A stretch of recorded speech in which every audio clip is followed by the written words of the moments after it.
Tenemos el gusto de entrevistar al doctor Federico Relli, que es uno de los fundadores de la Maestría en Estadística e Investigación de Operaciones del Instituto de Investigaciones en Matemáticas Aplicadas y Sistemas de la UNAM, y también un estadístico reconocido en el país y en el extranjero. Doctor Relli, quisiéramos que nos platicara un poco sobre sus motivaciones para estudiar estadística, empezando por la licenciatura que usted cursó. Estudié actuaría. La razón de la elección de la carrera era que me gustaban las matemáticas, pero la verdad me daba un poco de miedo de meterme a matemáticas puras. Ya dentro de la carrera me interesó muchísimo todo lo relacionado con estadística y probabilidades. En realidad la parte de los seguros, no sé cómo se enseñan ahora, no me causó mayor atracción y decidí desde entonces, desde el tercer año, hacer lo posible por continuar después un posgrado en sobre el material que me había atraído tanto. ¿Qué fue lo que lo hizo pensar en ir a estudiar la maestría en estadística a Chile, en el CIENES? ¿Hubo algún maestro que lo impulsara o lo ayudara? Mire, en aquella época, estamos hablando del 64, 65, había un profesor de estadística, era profesor que no laboraba dentro de la universidad, se estilaba mucho en esa carrera, que hubiera profesores por horas, que era el doctor José Nieto de Pascual. Era un individuo con mucha prestancia, muy carismático, y nos entusiasmó a mí y a muchos otros compañeros por la disciplina. Pero si he de ser muy honesto, la persona que fue, digamos, crucial, su influencia y su imagen, fue el profesor Roberto Ham. Él acababa de regresar de un programa que, por cierto, va a cumplir 35 años de fundado, que tenía la Organización de los Estados Americanos a través del IASI, ¿no? El famoso Instituto Interamericano de Estadística, con sede en Chile. En esa época, en Santiago, había muchos organismos internacionales que tenían programas para todos los latinoamericanos. Este programa era realmente un programa muy especial, muy distinguido, era muy difícil.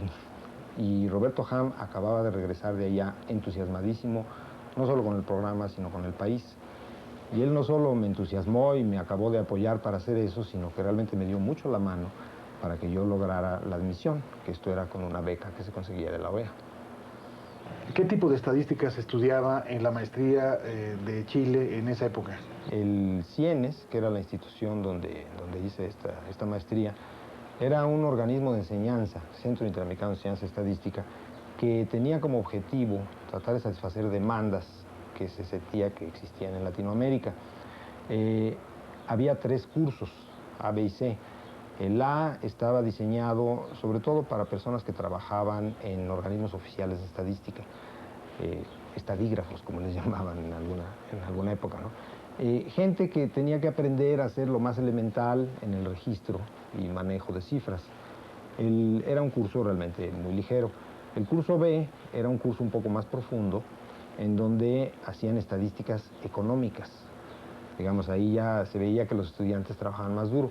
Y los del C como que vivíamos, pues, en cierto modo, o estábamos un poco más apartados. Era un curso de 2 años, 2 periodos lectivos, si mal no recuerdo, eran 10 meses exactos cada periodo lectivo, sin tregua. Todos los martes, con exámenes, en donde se iban rotando las materias. Y era realmente de una intensidad muy grande. Tanto que yo le diría que por más o menos la mitad de la gente que llegaba ahí al cabo de unos 6 meses ya le habían invitado a que regresara a su país entregándole un boleto de avión, ¿no? Una vez que regresó de Chile, ¿por qué eligió la Universidad del Estado de Carolina del Norte para hacer sus estudios doctorales? ¿Y cuál era la situación de la estadística en esa universidad? Bueno, mire, estaba yo tan contento con la parte esta de estadística que con los contactos que contaban los profesores que teníamos allá, yo estuve indagando a ver en dónde podría continuar a hacer un doctorado. Hago un pequeño paréntesis, hay una enorme diferencia entre esta situación y la que viven ahora nuestros becarios, en donde con unas instituciones como lo es la UNAM, ya tenemos muchísimos contactos en todo el mundo. y a los estudiantes se les da la opción de elegir a dónde quieren ir y opción inclusive de cómo quieren ser apoyados y qué tipo de línea de investigación les gustaría seguir. En esa época realmente, a pesar de que el CIENES era una institución bastante sólida a nivel latinoamericano, el conocimiento que se tenía a nivel de los estudiantes, de las distintas opciones con las que uno podría contar para un doctorado, pues era bastante limitado. Yo llevaba una relación muy estrecha con un profesor que nos daba diseño de experimentos y muestreo, que es el profesor Emilio Elena, al cual hace poco tuve el gusto de saludar. Él tenía muy buenos contactos, él era egresado de Iowa, él tenía una maestría y tenía contactos, una persona muy sociable, muy amena, también con las gentes de Carolina del Norte. Entonces realmente mi elección fue entre Iowa y Carolina del Norte. Y yo sentí que Carolina del Norte era un poquito más general que Iowa, que era más clavada en cosas de experimentación agrícola. En particular, ¿qué tradiciones de estadística se enseñaban en esa época en Estados Unidos? Pues yo realmente no me preocupé mucho en esa época cuando llegué, ni siquiera me percaté de que existieran distintos tipos de estadística. Ahora, en retrospectiva, veo que tanto Carolina del Norte o Iowa o muchas otras por ese rumbo eran instituciones que habían crecido en la parte estadística alrededor de las necesidades de dar apoyo a la agricultura, experimentos agrícolas, en particular Raleigh al cultivo del tabaco, que ahora es muy controversial. Pero, por otro lado, siendo una universidad con tantos años, había crecido enormemente. Nada más, la última cifra que tengo es que el Departamento de Estadística de esa universidad cuenta con 70 profesores. Entonces ya en esa época, pues, digo, usted se debe acordar que también estuvo por allá, había prácticamente de todo para elegir. Claro, no era la orientación que existía en las universidades de California, en donde se habían visto, digamos, enriquecidos con Neyman, ¿no? Pero era una estadística muy tradicional, heredada un poco de las enseñanzas de Fisher, alrededor de la parte experimental. Sin embargo, ya había permeado dentro de los planes escolares, pues lo que se llegó a establecer como un estándar, ¿no? Entrar a la estadística después de ver teoría de medida y probabilidad, y lo que ya ahora se ha establecido en todos lados, ¿no? O sea que, para resumir, la orientación pues era una orientación muy ortodoxa, ¿no? O sea, muy siguiendo las enseñanzas, las tradiciones de Fisher, aunque Exacto. ya en proceso de ya en proceso de matematización un matematización. poco con lo que había de los americanos, ¿no? A su regreso a México con el doctorado, ¿qué situación encontró del desarrollo de la estadística? La verdad es que antes de irme inclusive al doctorado, yo intenté, por ejemplo, acercarme, porque tuve un periodo por cambio de calendarios de aproximadamente 6 a 7 meses que estuve aquí en México. Y yo los tenía que emplear de algún modo para trabajar, pues tenía una hija. Y me acerqué a la universidad y no vi en dónde podría uno adscribirse o pegarse, por lo menos aunque fuera temporalmente. No había nada. En la universidad, ya desde la maestría, me había percatado yo que en la parte de la Facultad de Ciencias, lo que más se acercaba a lo que a mí me interesaba ahora era, digamos, la parte de actuaría, pero pues daba mucho que desear. No tenían profesores de tiempo completo, y menos en estadística, no había estadísticos. El Instituto de Matemáticas estaba totalmente fuera de consideración, porque su orientación era, y usted la conoce, es sumamente teórica, y ya ha sido por años esa la situación. Recientemente están mucho más abiertos. Entonces, cuando yo llegué ya con el doctorado, me dio mucho gusto ver que alrededor de lo que fue el centro de cálculo, precisamente este edificio, ya había habido un interés manifiesto de científicos, digamos, no ortodoxos, que no estaban en la línea de la física o de la matemática pura, que se habían asociado alrededor de lo que es el cómputo. Aquí se instaló, tengo entendido, la primera computadora por ahí del 50 y tantos de Latinoamérica, en uso universitario. Y en esa época pues también tenían su computadora, y con una visión muy valiosa, creo yo, muy creativa, se hizo aquí un centro de enorme valor estratégico. Alrededor del cómputo se creó un centro de investigación y le llamaban matemáticas aplicadas y sistemas. Quiero entender yo ahorita que en esa época, por lo menos, cuando referían a la palabra sistemas, hablaban de sistemas de cómputo.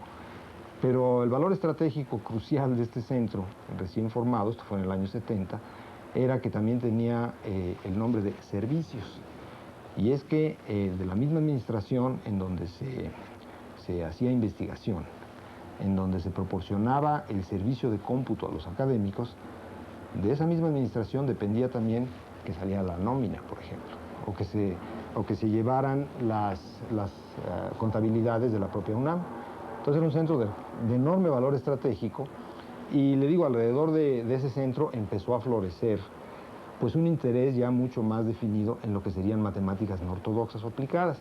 Y nada más para terminar de la situación, que eso es en la universidad, había en esa época, cuando yo me incorporé, 2 personas dedicadas a lo que podemos llamar probabilidad o estadística.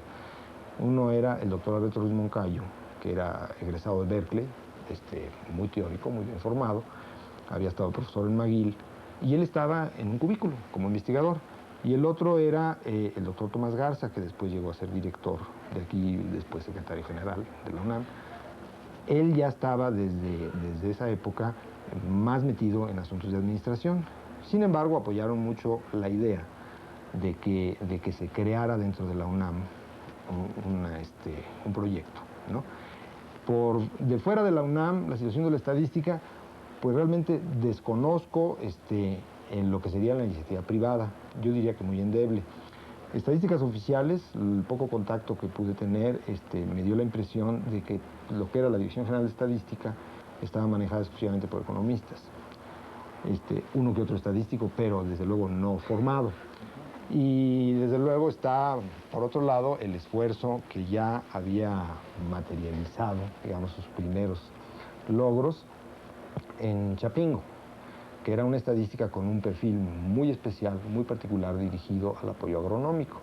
Ahí ya tenían inclusive formado una maestría. ¿Y cómo fue que se integró a la investigación y docencia en estadística? Pues bueno, dentro de la UNAM realmente lo que estoy apuntando es que no había nada establecido. Había muchas inquietudes.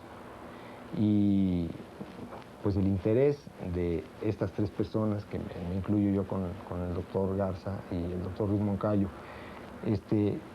y nos juntamos con otras personas que por razones un poquito distintas, pero querían impulsar también su propia disciplina, que era la investigación de operaciones, pero con un perfil, digamos, aplicado a la sociología, y que trabajaban en esa época en la coordinación de la investigación científica. Entonces se nos ocurrió impulsar y trabajar en un proyecto de posgrado, que fue el origen de la actual maestría. Iba a ser una maestría en estadística e investigación de operaciones. Por accidente el nombre todavía persiste, aunque de hecho la investigación de operaciones fue desapareciendo y, digamos, la fue asumiendo más en todas sus modalidades la División de Estudios Superiores de la Facultad de Ingeniería, concretándonos nosotros más a la parte de estadística. Condiciones para hacer docencia e investigación fuera de la UNAM, le insisto, desconozco yo cómo estaban la situación en Chapingo, sé que ya tenían su programa con este perfil muy particular y siento que hacía falta en la UNAM que existiera un programa, ¿no?, como este.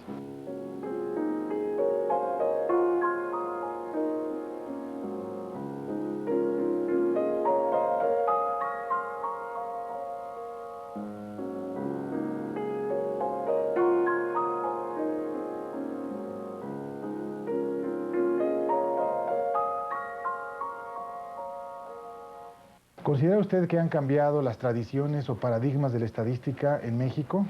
Desde la época en que yo estudiaba y que estaba muy impactado por la imagen que nos transmitía el doctor Nieto Pascual, cuando estudiaba actuaría, él tenía un doctorado de estadística de Iowa. Él era un excelente vendedor y realmente todos habíamos comprado la idea de que ser estadístico era lo mejor del mundo. Él trabajaba en una empresa, de hecho era gerente o director, una empresa internacional de consultoría. Después no sé qué pasó con la empresa, él tuvo otros trabajos, pero Él mismo no estaba dentro de la docencia, solo por sus clases por horas, digamos, que impartía. Nos tenía muy impresionados porque nos comentaba de las enormes cosas que se podían hacer con la estadística. Nos tenía muy impresionados porque nos decía que tenía que viajar cada año a Estados Unidos a participar en una serie de conferencias. Y realmente como que no existía un foro como para que nosotros pudiéramos calibrar o medir qué tan importante era todo esto que nos estaba siendo dicho. Pero a lo que voy es a que esta imagen que él nos transmitía nos llevó a pensar que, bueno, pues lo que hay que hacer en esta vida es ir al exterior, sacar un doctorado en estadística y ya. Eso es el éxito, es el final de una ilusión, de un sueño. Y siento yo que esta idea estaba muy presente en los primeros estadísticos. Siento que un poquito esa actitud existía inclusive en el grupo de Chapingo, en donde el regresar, después de haber batallado, después de haber tenido exámenes generales, después de haber desarrollado una tesis, era la culminación de una cosa muy esperada, muy añorada. Y siento yo que inclusive el trato que se daba entre los profesores y los alumnos, que es muy sintomático. El alumno tenía que hacer una cita para ver al profesor en Chapingo, y el profesor, al profesor se le hablaba de usted, y el profesor ya se había establecido porque ya había sacado un doctorado.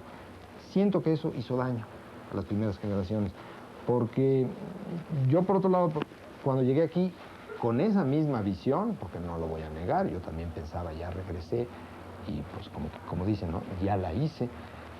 Cuando yo regresé y se me contrató y mi caso se fue al consejo técnico y hubo críticas porque si no tenía X número de artículos, yo decía, pero ¿cómo puede ser posible? Yo ya tengo un doctorado y ya tengo 2 artículos publicados. Eso ya debiera ser más que suficiente.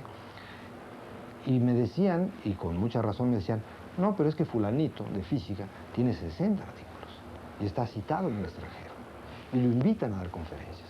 Entonces me percaté de la verdadera situación de la estadística. La estadística no podía competir como disciplina científica porque no había ni siquiera nacido, no existía ninguna tradición y había que eliminar estas autocomplacencias en el grupo muy pequeño que estaba formándose. ¿Cómo podría caracterizar o definir la denominada estadística pura o estadística matemática y la estadística aplicada? Yo soy de la idea de que no hay estadística pura y no hay estadística aplicada. Yo soy de la idea que hay estadística. En todo el mundo, sin embargo, se habla de pure and applied statistics, ¿no? Ahora, ¿qué pasa? Hay individuos que, como estadísticos, deciden emplear sus conocimientos para apoyar en otras disciplinas estudios. Qué bueno, yo creo que es algo que se necesita urgentemente y se ha necesitado siempre y qué bueno que ya se está empezando a hacer. Sin embargo, acá hay aquí en un problema, digamos, ético o difícil de manejar, que pues lo hemos visto manifiesto durante muchos años, aquí mismo en la universidad. Pongamos un ejemplo, alguien colabora con un científico de otra disciplina, qué sé yo, la medicina, la fisiología, la inmunología, no sé, alguna otra. Y este otro científico pues tiene la necesidad, porque es algo que en sus propios medios, sus pares se lo solicitan, tiene la necesidad de avalar y validar todos sus estudios con un análisis estadístico. Entonces ahí entra, ¿no? Hay un mercado para nosotros. Entonces uno participa con este otro científico en una investigación que va a resultar en ser un enorme progreso o un pobre progreso o ningún progreso en esa disciplina. Ese es un trabajo que yo tipificaría de aplicación de la estadística. Ahora, en ocasiones, algunos de esos trabajos, pues no se van a poder atacar la parte del análisis estadístico con una recetita de libro. Y la mayoría de las ocasiones así es o así debe ser, porque la realidad es distinta a los libros, por mucho. Entonces, en esas ocasiones, el estadístico invierte tiempo. desarrolla quizás una metodología muy especializada para atacar este problema y quizás llega a obtener un nuevo enfoque, una nueva filosofía dentro de la estadística, a conceptualizar nuevas ideas, a plasmarlas, a desarrollar nuevos modelos, y entonces eso es muy valioso. De hecho, si uno rasca un poquito atrás de la historia de los grandes estadísticos, inclusive los considerados muy teóricos, verá uno que originaron sus grandes ideas en aplicaciones, ¿no? Entonces, yo no veo una distinción, no veo una distinción. Totalmente de acuerdo también. Sí. ¿Se puede decir que en México ha habido predominancia de alguna de estas actividades dentro de la estadística? Pues yo digo que depende en dónde esté uno, ¿no? Por ejemplo, yo estoy seguro que en el INEGI pues hay una preponderancia en las aplicaciones de la estadística. Yo creo que en la UNAM pues hay una preponderancia de los desarrollos en la metodología estadística, pero no creo que exista un orden global, ¿no? Yo creo que depende del área. Ahora, siento que digamos, las aplicaciones de la estadística son, por un lado, resultado de una demanda existente en otras ciencias que nos están pidiendo colaboren, échenos una mano para cuantitivizar, ¿no? Poner la parte cuantitativa de sus estudios y que esto ya pase por los sistemas de filtraje y de refereo de las revistas correspondientes. Pero por otro lado, existe también una demanda, esa quizás no tan explícita, por el que se mantenga como parte del acervo universitario y se mantenga actualizado el conocimiento de la estadística. Entonces, si todos los estadísticos nos dedicáramos a hacer aplicaciones y por una mala fortuna estas aplicaciones no nos llevaran a hacer nuevos desarrollos de la metodología y, digamos, estuviéramos repitiendo muy profesionalmente y muy éticamente, repitiendo un montón de análisis muy bien hechos que les sirvieran mucho a los, a los psicólogos, a los médicos, a los veterinarios. Bueno, al cabo de unos años, en esta universidad, necesitaríamos importar de nuevo gente que sepa las nuevas metodologías, que sepa las nuevas teorías. Y lo mismo pasaría al revés, ¿no?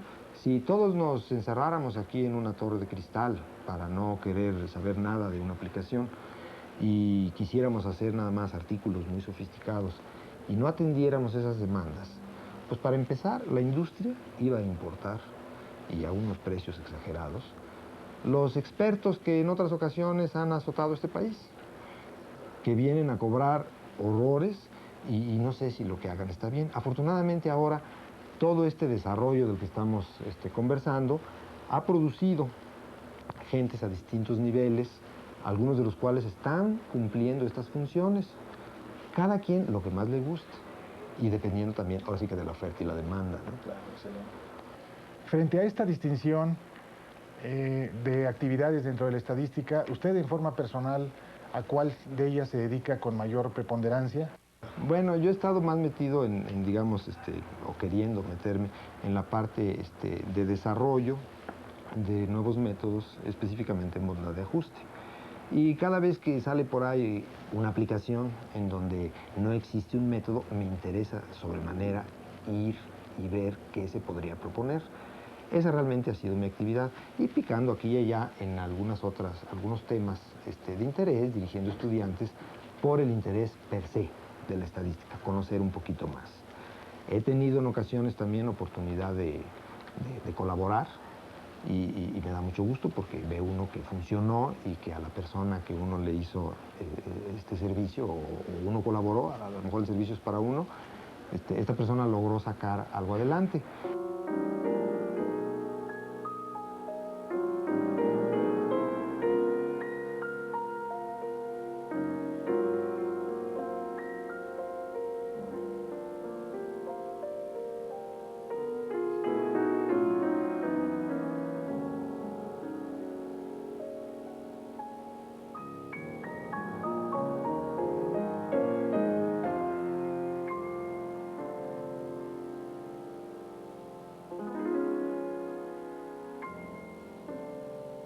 Una cosa sí me gustaría comentar es que hay que tener cuidado desde el punto de vista académico en hacer colaboraciones cuando uno busca que sea dentro, digamos, del marco de la universidad, que tengan valor académico, que vayan a repercutir en algo que de veras sirva, que de veras lo valoren los pares de aquella otra disciplina, y no caer, porque en ocasiones ha ocurrido, y nos ha ocurrido a todos, que uno colabora de muy buena fe, que uno saca resultados y la otra persona pues realmente no era una persona que iba, digamos, a plantear bien el problema, a hacer una marca dentro de su disciplina, y ese artículo se pierde y nunca sale. O sea que aunque a uno le ofrecieran estar de coautor en retribución del tiempo que uno invierte, no conviene.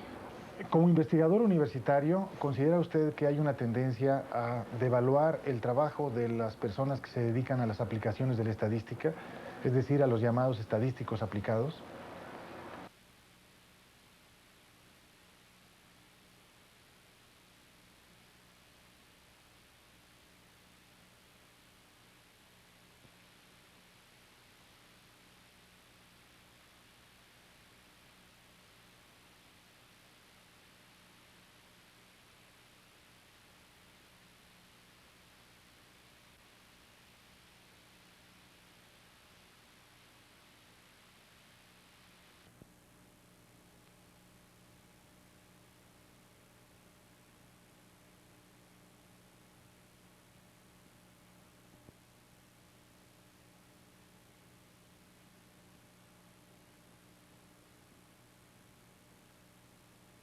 No, yo diría que no. Al contrario, esto yo lo pondría un poquito como la decisión personal de un estadístico y su ojo clínico para ver con quién colabora y rumbo a qué. Se me ocurre una cosa así muy boba, pero alguien viene aquí y me convence de que es muy importante que en una encuesta de opinión, que va a tener mucha repercusión de tipo político, por ejemplo, o estratégico, el muestreo esté muy bien pensado, el procesamiento de los datos esté muy fino, que haya mucho cuidado en el filtraje de errores. Y bueno, eso es algo que yo pues siento que no podría publicar como un aporte dentro de mi campo, que es la estadística. Quizás esta persona tampoco podría publicar, pues que no le interesa publicarla. Él a lo mejor está simplemente buscando la oportunidad del resultado y que esté bien hecho. Bueno, esa es una aplicación profesional de la estadística que siento yo que la universidad misma no tiene por qué ponderar y evaluar. Esto es una actividad personal del investigador, pues digamos con un tinte político. Yo quise apoyar a fulano partido y le di una asesoría, bueno, pues muy mi gusto, pero sentiría, digamos, pena de dirigirme a las autoridades y decir, no, es que yo apliqué una metodología muy buena y quiero que me valoren este trabajo. Entonces me dicen, no, y no es que me estén subvaluando una aplicación, es que esa aplicación no contribuyó a un conocimiento científico, que es lo que uno está buscando apoyar. Según su experiencia, ¿cuáles de los paradigmas que existen en la estadística han tenido más impacto en México? Es decir, ¿cuál ha sido el más fuerte? Bueno, si entiendo bien, por paradigmas, los únicos que yo conozco es que si la visión de la estadística la hace uno frecuentista, o si usa uno el paradigma bayesiano. Y la verdad, eso también es un punto de vista muy personal. Yo pienso que es una sola estadística. De hecho, cada vez hay más trabajos de investigación, en fundamentos de la estadística, que apuntan a una coincidencia enorme entre los resultados obtenidos. Claro, hay que aclarar, por un buen bayesiano o un buen estadístico clásico. Porque da pena a veces oír algunas conferencias en donde el estadístico bayesiano dice cómo un clásico resolvería fulanito problema y utiliza literalmente una recetita de un libro, de esos que hay que quemar porque no informan mucho, y luego él elabora con su metodología bayesiana, elabora una solución y demuestra que una es muy superior a la otra. Bueno, yo estoy seguro. Lo que pasa es que no lo he visto con tanta frecuencia en las conferencias porque el grupo digamos, de clásicos ha sido siempre mucho más grande que el de los bayesianos en general. No he visto, repito, en una conferencia un clásico haciendo lo mismo, pero basta ver algunas aplicaciones en donde se ha utilizado la estadística bayesiana pues muy a la ligera y realmente los resultados pues, son muy cuestionables, ¿no? Ahora, bueno, haciendo historia atrás, cuando yo me incorporé a la universidad y todo eso, pues no sé, como que no se mencionaba mucho la estadística bayesiana. Sí existía, sabía uno los rudimentos de la estadística bayesiana, pero no se había desarrollado propiamente un grupo que siguiera la estadística bayesiana. Ya hay un grupo importante en nuestro medio de investigación. No sé si en el medio de estadísticas oficiales lo haya, bayesianos que estén aplicándolos. Los resultados que van a llegar van a ser siempre muy similares, ¿no? Insisto, pero que uno esté por encima del otro, pues yo más bien que ver grupos separados, estoy viendo que hay una enorme conciliación a nivel mundial y desde luego habrá siempre focos muy extremistas, ¿no? Hay ciertas universidades donde cualquier cosa que uno diga, si no es bayesiano, lo van a uno a criticar, pero a la larga hay una especie de unificación y de macrovisión por encima digamos, de los dos paradigmas, ¿no? ¿Cómo se creó la maestría en estadística en el IMAS y qué condiciones había en el momento de su creación? Bueno, le había comentado un poco antes, en alguna de las otras preguntas, más o menos cuál era la situación que había aquí a principios de los 70s, la creación del CIMAS, con 2 S, este lugar estratégico, todo girando alrededor del cómputo, y el interés de un grupo que hacía investigación de operaciones. Bueno, inclusive aquí hay algo anecdótico. En una visita que hicimos a Chapingo, estaba el doctor Basilio Rojas, que en esa época estaba aquí en la UNAM, no recuerdo por qué razón. Me acuerdo que nos dijo al doctor Tomás Garza y a su servidor, es el colmo, en la UNAM todavía no hay maestría. Eso coincidía ya con esta intención y preocupación que había en el CIMAS y con este grupo de la Coordinación de la Investigación Científica por lanzar un proyecto. Se dio la coyuntura, porque como instituto nosotros no podemos tener un programa docente, o no podíamos, ahora ya con el nuevo reglamento se puede. Se dio la coyuntura de que se acababa de crear el Colegio de Ciencias y Humanidades. Entonces fue un paraguas idóneo para insertar el primer programa de posgrado dentro del Colegio de Ciencias y Humanidades. De hecho, esto es histórico para nosotros y para una unidad que se creó posteriormente a nuestra maestría, que fue la unidad encargada de los programas de posgrado dentro del Colegio de Ciencias y Humanidades, que tuvo un éxito extraordinario. Bueno, en esas condiciones se creó la maestría.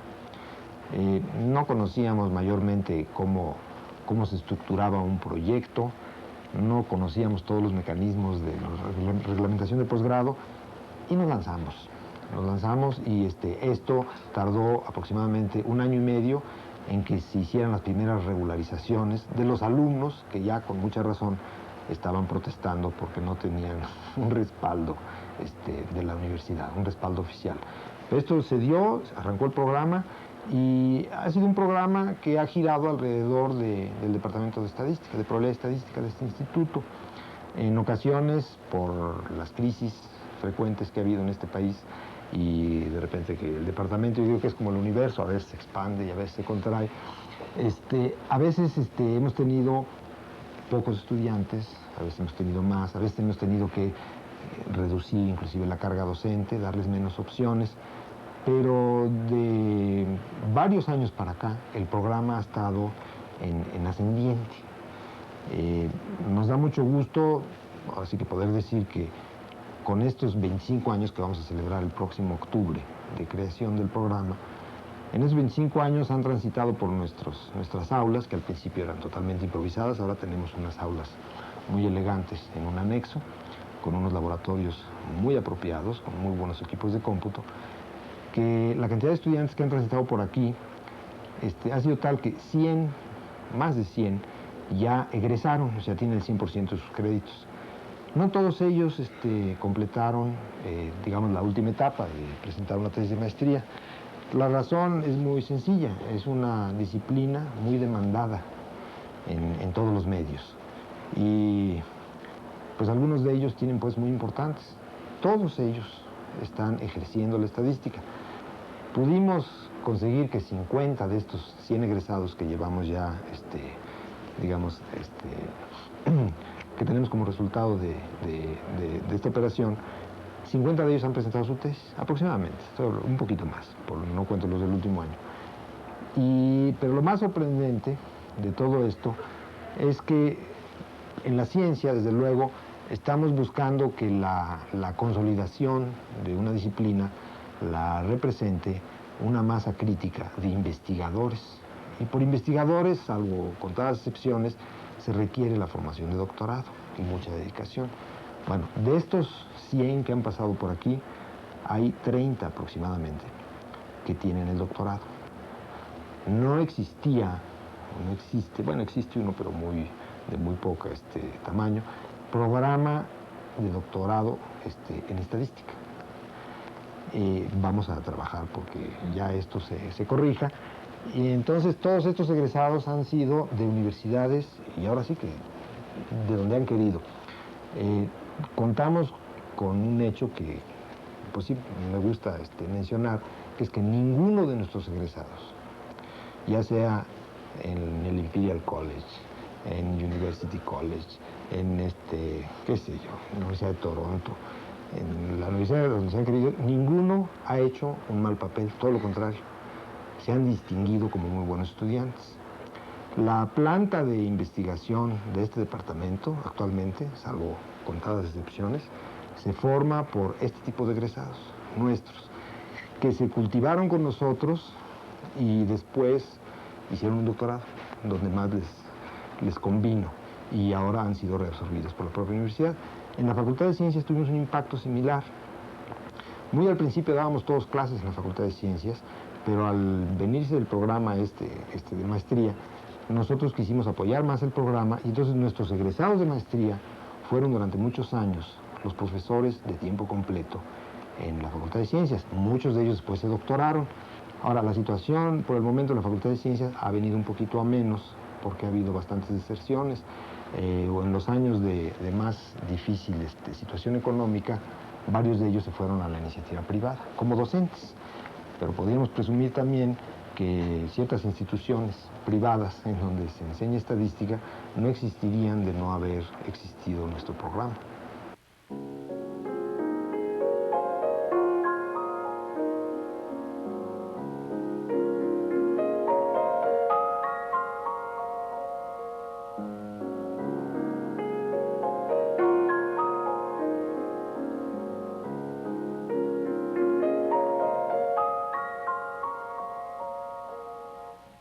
¿Qué cambios han ocurrido desde ese momento hasta la actualidad en lo referente al tipo de enseñanza que se tiene? Más que nada, lo que ha pasado es que el grupo de docentes ha variado un poco. Ahora hay más especialistas en lo que llaman ahora datos categóricos, que es los análisis para datos que provengan de experimentos clínicos. Antes no enseñábamos eso, pues porque no había quien lo enseñara. Es más, de hecho, esa particular parte de la estadística no estaba tan desarrollada. Entonces, digamos que nos hemos mantenido al día. Ha ido evolucionando esto de una manera natural. No ha habido un programa, inclusive a nivel departamental, específico, porque siento que, en primer lugar, yo no creo en eso, ¿no? Porque no estamos en la Unión Soviética, en la ex Unión Soviética, en donde se podía programar un desarrollo específico. La gente va estudiando lo que le va atrayendo, y bueno, las cosas que no tienen futuro o que prueban que no funcionan, finalmente empiezan a tener menos gente. ¿Usted considera que ha hecho falta una licenciatura en estadística para el desarrollo de la misma en la universidad, ya que en México existe solo una licenciatura en estadística, que es en la Universidad de Veracruz, pero en cambio en la UNAM no la hay, ni tampoco en algunas de las instituciones universitarias públicas y privadas de la capital del país o de las grandes capitales?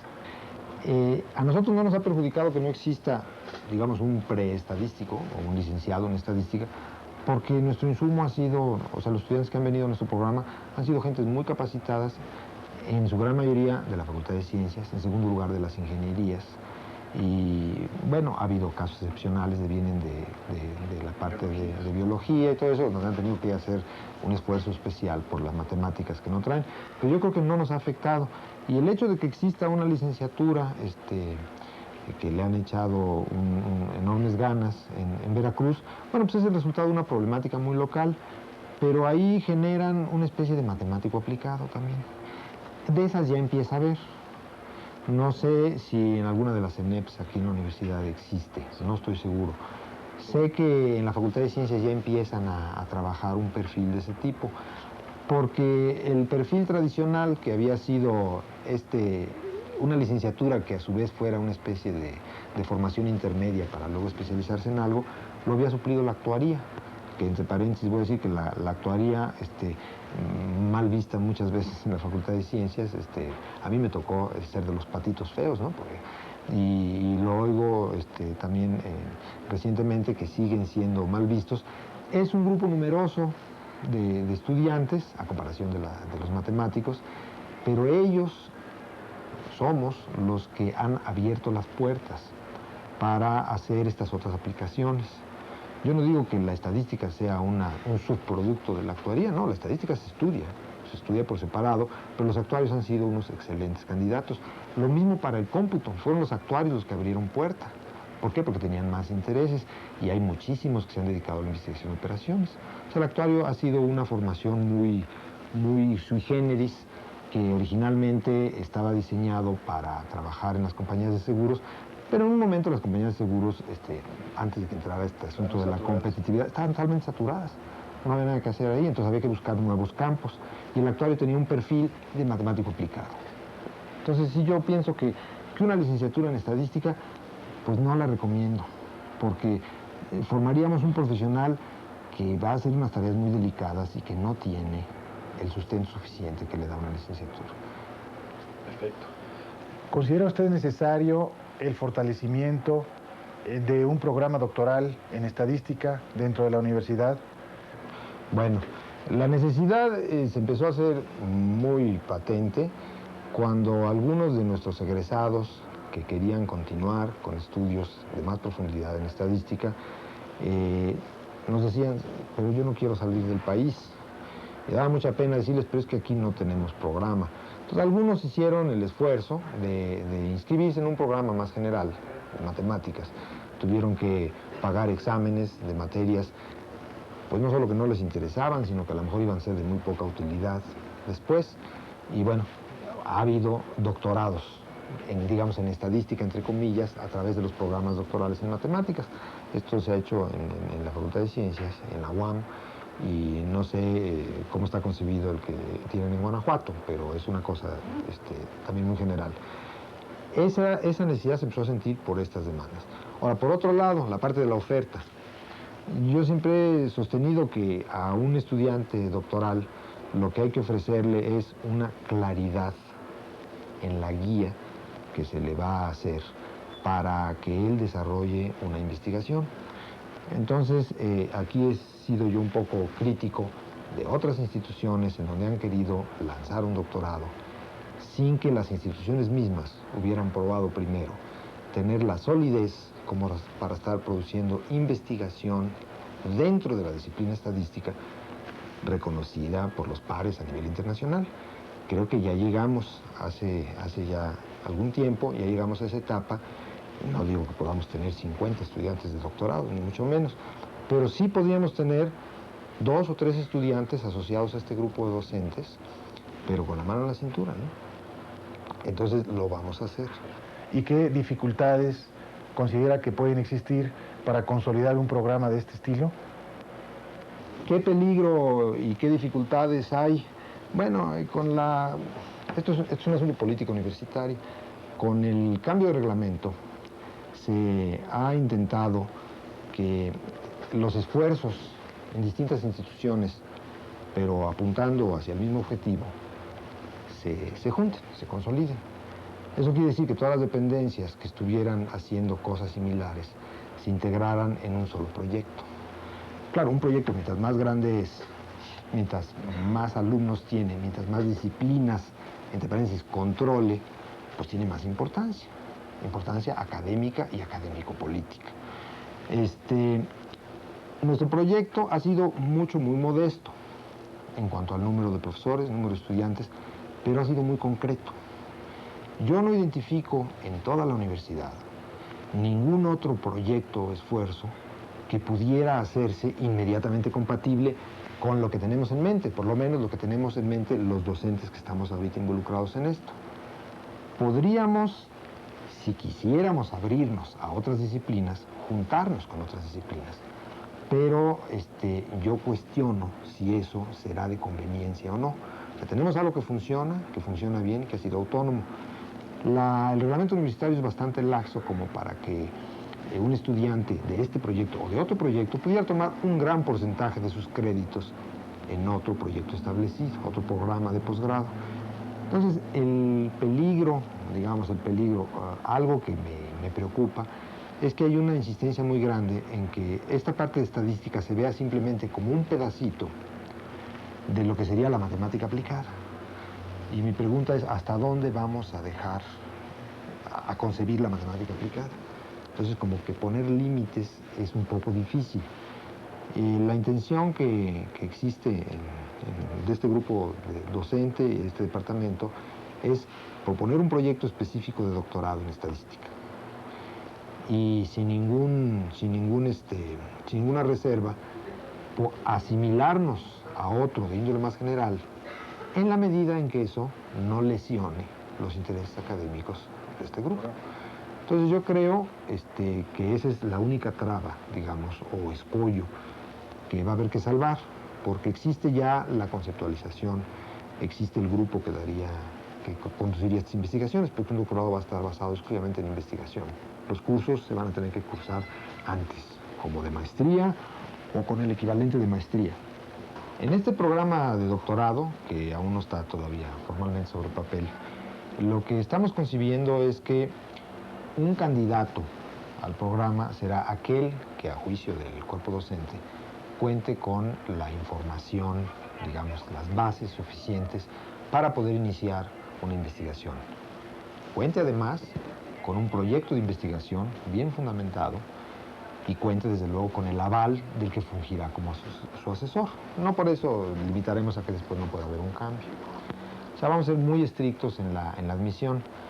Y desde luego no pretendemos, una vez que se apruebe, ojalá se apruebe este programa, no pretendemos restringir la salida o limitar o vetar a través de los distintos comités que hay en distintas organizaciones las becas a individuos que quieran ir a estudiar fuera.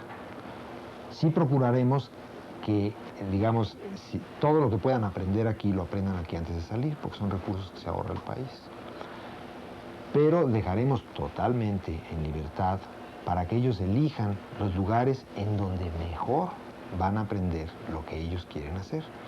Y ojalá lleguemos al punto en donde de otras partes del mundo digan, pues caray, allá en México hay un grupo que hace esto, o fulanito se dedica a esto, y sería bueno enviar a un estudiante. Todo esto, pues por la intercambiabilidad que se desea en los programas docentes y la competitividad y que se ha exigido tanto a través de los sistemas que a veces renegamos de ellos, para que la calidad de la investigación, la calidad de la docencia, pues sea como en cualquier parte del mundo, ¿no? Doctor O'Reilly, nos da mucho gusto haber podido conversar con usted. Le agradecemos sus valiosos comentarios y experiencias. Si quiere usted agregar alguna otra cosa, con todo gusto lo podrá hacer. Pues nada más agradecer que me hayan dado oportunidad de expresar estas ideas y de contar un poquito esta parte de la historia que a mí me tocó vivir, ¿no?